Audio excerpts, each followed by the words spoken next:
What if the proof of a broken promise was sitting in plain sight for 2 whole weeks before a single person on Earth noticed it? A camera in space quietly took a picture. Nobody on the ground looked up. Nobody heard a sound. And that one silent moment is now shaking a fragile agreement that world leaders spent months trying to hold together. Before we go any further, if stories like this actually matter to you, hit subscribe right now, tap that like button, and send this video to one person who still thinks nuclear diplomacy is some boring topic for policy nerds. By the end of this video, they won't think that anymore. I promise you that. Here's where this really begins. Somewhere high above the Iranian desert, a commercial satellite made one of its routine passes. This wasn't some dramatic spy operation like you see in movies. It was just a machine doing its scheduled job, snapping images of the ground below as part of a normal commercial route. It flies every single day. No alarms went off anywhere. No government agency scrambled a team. The satellite simply captured a frame, stored the data, and kept moving toward its next target on the list. That's the strange, almost eerie part about modern surveillance. The most important secrets in the world don't usually get discovered through some daring covert mission. They get discovered because a machine happened to be pointed in exactly the right direction at exactly the right moment. Weeks later, when analysts sat down and lined that image up against another one taken shortly afterward, something didn't add up.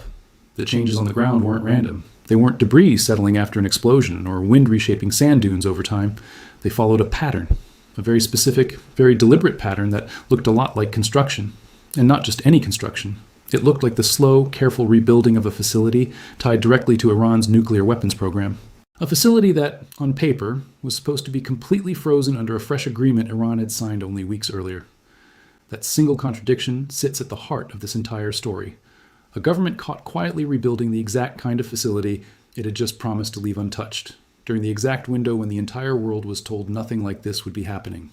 To understand why that contradiction carries so much weight, and why the release of these particular images right now looks less like luck and more like a calculated decision made somewhere inside a government office, we need to rewind the clock a little further than you might expect. This story didn't start this month. It didn't even start this year. To really understand the weight behind these new satellite images, you have to go back to a short but brutal stretch of fighting that reshaped the entire region almost overnight. Sometimes referred to as the 12-Day War, it was a period when precision strikes tore into Iran's nuclear-related infrastructure at a scale nobody had ever attempted before. Enrichment sites, weapons testing facilities, underground storage bunkers, all of it became targets within the span of just a few days. One facility sat right at the center of the fallout from that conflict. Buried deep underground, tucked inside a much larger military complex southeast of the capital, the site was believed by experts who closely track Iran's weapons program to be tied specifically to testing components used in nuclear weapons development. Not power generation for civilian homes, not medical isotopes for hospitals. Weapons testing, plain and simple. It was hit hard during the initial wave of strikes. Then, according to later reporting, it was partially rebuilt in the months that followed. Then it was struck again during a second round of fighting later that year. If this were an isolated one-time event, you could probably write it off as the messy back-and-forth chaos of a long, drawn-out conflict. But it isn't isolated at all. It fits a much larger pattern that stretches back years, one that becomes more disturbing the closer you look at it. After an earlier round of strikes on Iran's nuclear sites, satellite imagery, captured by independent tracking companies, picked up something genuinely odd happening at 2 other major facilities across the country. Not obvious, large-scale rebuilding that anyone would immediately notice. Something far quieter and more calculated than that. Simple roof structures suddenly appeared over buildings that had been badly damaged in the earlier strikes. At first glance, that might look like nothing more than basic repair work, the kind any damaged building would eventually get. But analysts who studied these images closely reached a very different conclusion. Those roofs weren't built to shelter equipment from rain or sun. They were built for one purpose, only to block the view from above. Stop and think about what that actually tells you. A government spending scarce resources not to fix what was broken, but specifically to hide what it planned to do next. That's not the behavior of a country quietly stepping back from its ambitions like it claimed publicly. That's the calculated behavior of a country adjusting its entire strategy to survive closer scrutiny from the outside world. And it wasn't just a few rooftops scattered here and there. South of one of the country's main enrichment sites, tucked into the side of a mountain that locals had nicknamed for its jagged pickaxe-like shape, excavation work had been quietly expanding for a couple of years straight. Dirt piles grew noticeably larger with each new satellite pass overhead. Tunnel entrances started appearing where there had been nothing but bare rock before. Analysts who specialize in tracking exactly this kind of activity believe Iran may be constructing an entirely new enrichment facility, carved directly into that mountain, engineered from the very beginning to survive the exact kind of airstrikes that flattened its predecessors just months earlier. So picture the full backdrop against which this new controversy is unfolding right now. A nation publicly describing its nuclear ambitions as set back for years to come, while quietly investing enormous resources into hardened, hidden infrastructure specifically designed to outlast the next inevitable round of conflict. That's not a contradiction born out of confusion or mixed messaging. That is a calculated, deliberate strategy playing out in real time. Then, earlier this year, diplomacy tried to step back into the picture after months of silence. In the middle of June, Iran and the United States finalized an understanding, a framework built around one simple trade. Iran would freeze its nuclear activity completely. In return, some of its financial assets, frozen for years under crushing sanctions, would gradually be released back to the country. Nobody involved in these negotiations pretended this agreement was built on genuine trust. It was fragile from the very moment ink touched paper, held together mostly by sheer exhaustion on both sides, and a shared understanding that neither government wanted to trigger another immediate escalation right away. For a few weeks, remarkably, it actually held together. Strikes paused completely. Back-channel diplomacy continued quietly through intermediaries working behind the scenes. Both governments had something real to gain from at least appearing to honor the terms of the deal publicly, which is exactly why what happened next is so incredibly difficult to explain away as simple coincidence. Here's where the story stops being just about geopolitics and starts becoming a story about how information itself gets carefully controlled behind the scenes. For a long stretch of time leading up to this moment, the United States government had kept tight restrictions firmly in place on commercial satellite companies, effectively limiting how much high-resolution imagery of sensitive Iranian sites could ever be publicly distributed. That wasn't some small, forgettable technical detail buried in a policy document. Controlling exactly who gets to see what is happening on the ground is its own powerful form of leverage. It shapes the entire public narrative around an active, tense standoff just as much as any official government statement ever could. Then, quietly, almost without anyone noticing at first, for a short window in the weeks right after the agreement was signed, that restriction eased up, just long enough for new commercial satellite imagery to become publicly available again, just long enough for journalists working closely alongside independent nuclear analysts to acquire fresh photographs of the same site tied to weapons testing, the exact facility hit repeatedly during the earlier rounds of strikes. The images themselves are worth walking through slowly and carefully because the real story they tell only becomes clear once you understand how to properly read them. The earliest set of images showed activity that, on its own, looked fairly routine and unremarkable. Excavation happening around the holes punched into the facility's roof by earlier strikes. Debris being carefully cleared away bit by bit. The kind of cleanup work you would reasonably expect any damaged site to undergo, as officials assessed exactly how much destruction had actually occurred. Nothing alarming yet, at least not on the surface. Every country hit by precision strikes naturally wants to know exactly what survived and what didn't. But the second set of images, taken roughly 2 weeks later, told a dramatically different story. Reinforced concrete appeared where there had been none before, what looked like freshly installed rebar, specifically the kind used to prepare a surface for a permanent concrete covering. That's not damage assessment work anymore. That is unmistakably the early scaffolding of full reconstruction. And the timing here matters enormously because this activity was documented roughly 2 weeks after Iran had signed an agreement explicitly promising to freeze exactly this type of work indefinitely. It genuinely helps to understand how analysts actually reach conclusions like this, because none of it comes from wild guesswork dressed up as scientific certainty. Nobody simply looks at a single photograph and jumps straight to sweeping conclusions. Trained analysts carefully compare sequential images of the exact same coordinates, tracking specific physical changes over time with real precision. A growing pile of freshly excavated earth signals, ongoing digging beneath the surface. A shrinking gap in a damaged roofline signals something being methodically rebuilt overhead. Fresh vehicle tracks appearing where none existed before signal recent movement of heavy equipment or personnel through the area. None of this requires access to classified government intelligence. It's built entirely from commercially available images. The exact same images any government, journalist, or independent researcher can access if they're simply willing to pay for satellite time. That detail matters far more than it might initially seem. It means Iran genuinely cannot dismiss these findings as fabricated intelligence or convenient political propaganda cooked up by rivals. The same imagery is sitting there in the open for absolutely anyone to check for themselves. This isn't some vague accusation whispered behind closed diplomatic doors. It's a visible, verifiable record that anyone with enough curiosity can go confirm on their own, So why would any government take this kind of risk, fully knowing that commercial satellites make this kind of activity nearly impossible to hide forever? The honestly uncomfortable answer is that Iran has run a version of this exact playbook before, and it largely worked in its favor. After an earlier round of strikes, officials discovered that simply putting a roof over a damaged building was often enough to stall serious international scrutiny for months at a time. The realistic alternative to satellite monitoring is physical, boots-on-the-ground inspection, and access for international inspectors has been tightly restricted ever since the fighting first began. Officials from the international body responsible for nuclear oversight have said publicly, more than once, that inspections will eventually resume. But eventually is doing an enormous amount of heavy lifting in that one carefully chosen sentence. In the meantime, that same international agency has already confirmed that Iran was constructing yet another entirely new enrichment site near one of its major nuclear hubs. That confirmation didn't come because Iran voluntarily disclosed the information out of good faith. It came because relentless satellite tracking made the activity completely impossible to deny any longer. Let's pause here for just a moment because this feels like the right time for that next check-in with you. If you've made it this far into the video, you clearly care about actually understanding this story properly instead of just skimming a 30-second headline somewhere. So do me one quick favor right now. Drop a comment with just a single word describing how this story makes you feel. Concerned, unsurprised, angry, whatever genuinely fits your reaction. It honestly helps this video reach more people who deserve the full, honest picture instead of the rushed, oversimplified version most channels give them. That pattern of quiet, patient reconstruction is really the true story sitting underneath all of this, and it's far bigger than any single facility. Iran's overall approach since the earlier conflict hasn't been to fully abandon its nuclear infrastructure the way it often claims publicly.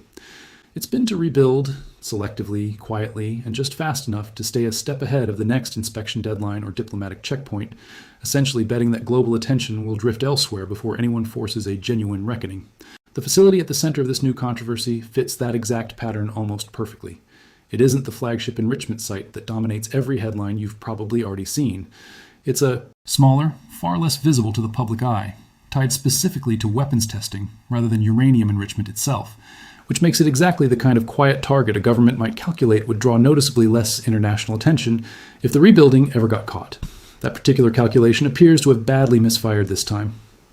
Now let's layer in the diplomatic dimension, because this story stops being purely about concrete and rebar right here and becomes a much bigger story about leverage and timing. The agreement signed back in June was never simply a standalone nuclear commitment sitting in isolation from everything else. It was tied directly to the gradual release of frozen financial assets, money Iran desperately needs, given just how deeply years of crushing sanctions and ongoing military conflict have damaged its entire economy. Every single day that agreement held publicly in the eyes of the world, Iran genuinely had more to gain from appearing fully compliant while quietly working underneath that carefully maintained appearance. From Iran's own perspective, that isn't even really a contradiction worth losing sleep over. It's the entire strategy laid bare. Freeze exactly what the satellites can see. Rebuild exactly what they can't.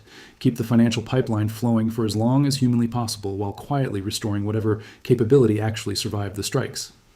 Iran's public messaging throughout all of this has been strikingly contradictory, and that contradiction genuinely tells its own revealing story. Government officials have repeatedly accused the United States and its allies of unprovoked aggression against what they insist is a peaceful, purely civilian program. At the very same time, at least one senior Iranian official has openly floated the serious possibility of withdrawing entirely from the global treaty that governs nuclear nonproliferation across the world. That particular threat carries far more weight than it might initially sound like on the surface. Only one country in modern history has ever actually followed through on withdrawing from that treaty: North Korea. And North Korea used that exact withdrawal as the legal cover it needed to build the clandestine weapons program that gives it functioning nuclear weapons today. When a senior Iranian official raises that same comparison publicly, even when it's framed as a warning rather than a formal announced decision, it is absolutely not empty rhetoric meant to fill airtime. It's a genuine signal about where the regime believes its own red lines actually sit, and just how far it might realistically be willing to go if the current diplomatic path completely collapses. There's also a quieter, more uncomfortable question sitting beneath everything we've covered so far, and it deserves honest treatment rather than a neatly wrapped answer. Nobody outside a very small circle of Iranian officials actually knows for certain how much of the country's pre-conflict enriched uranium stockpile genuinely survived the strikes.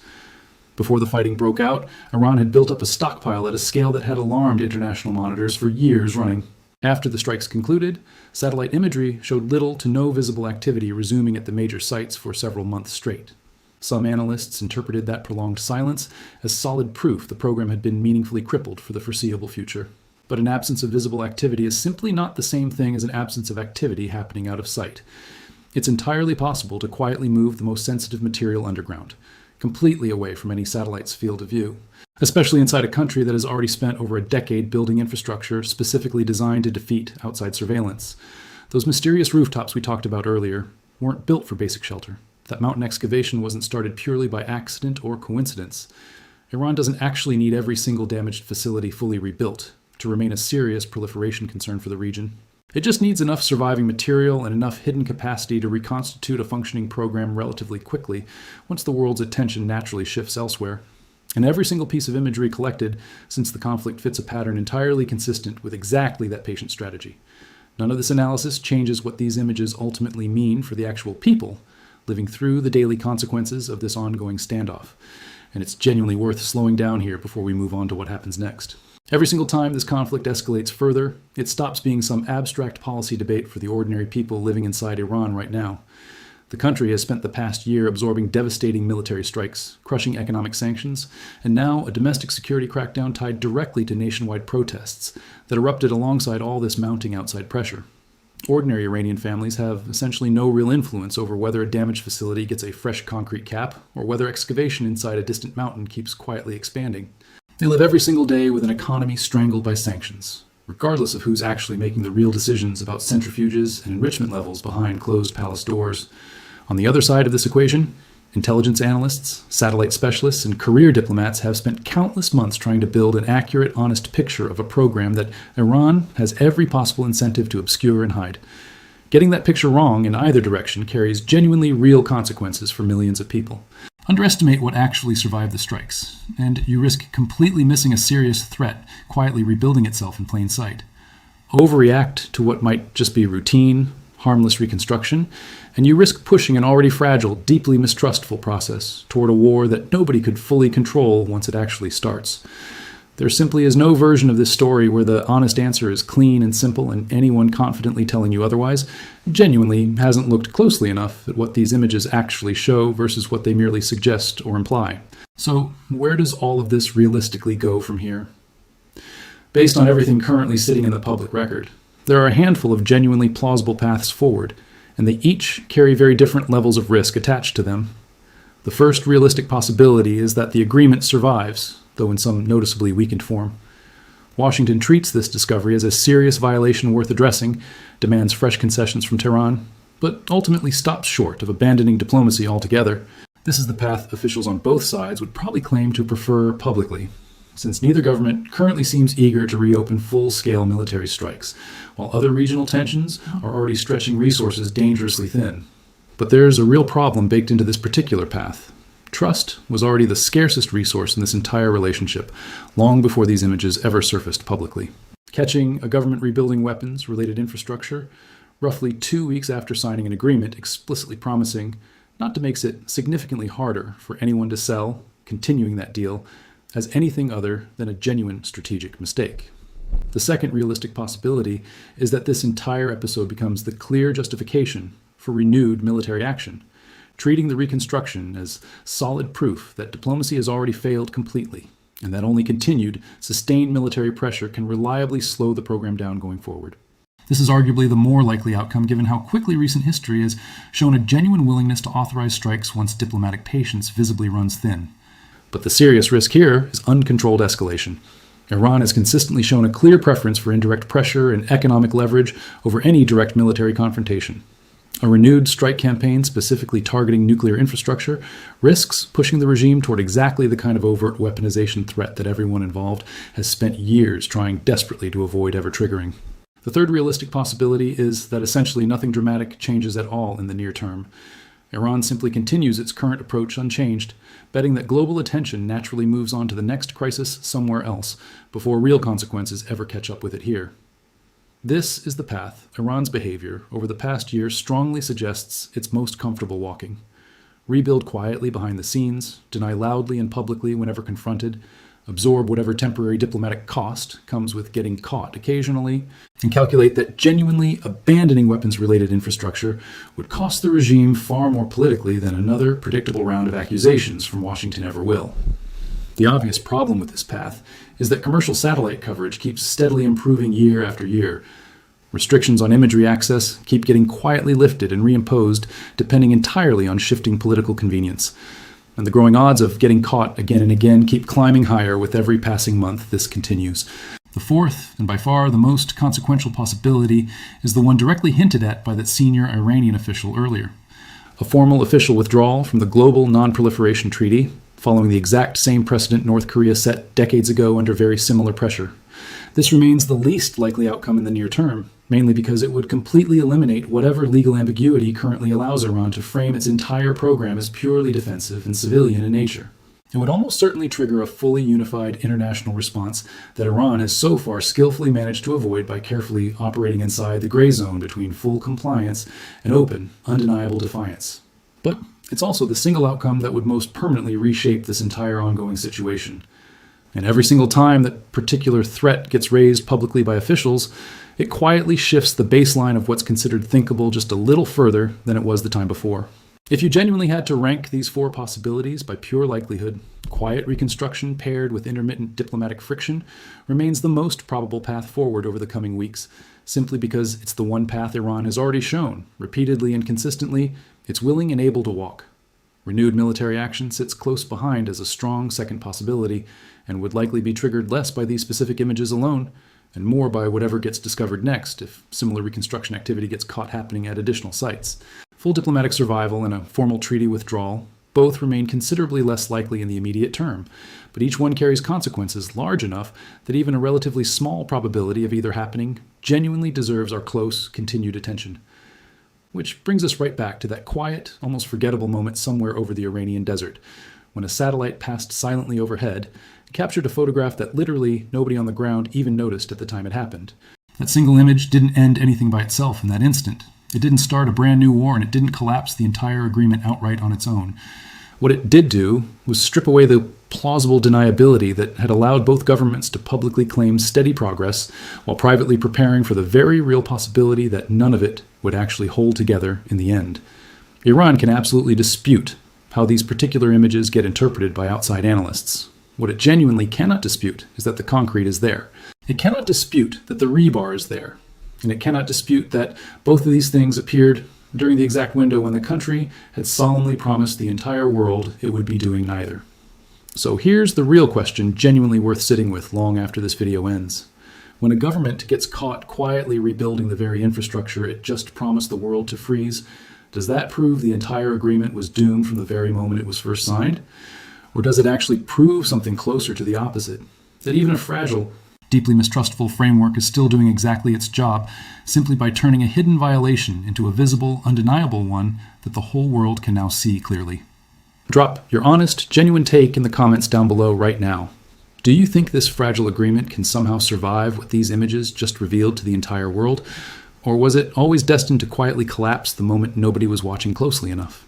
And if this video genuinely helped you actually understand what's happening here instead of just reacting emotionally to another scary headline, that is exactly why this channel exists in the first place. Subscribe right now so you never miss what these satellites uncover next. Because based on absolutely everything we just walked through together, this story is nowhere close to being finished.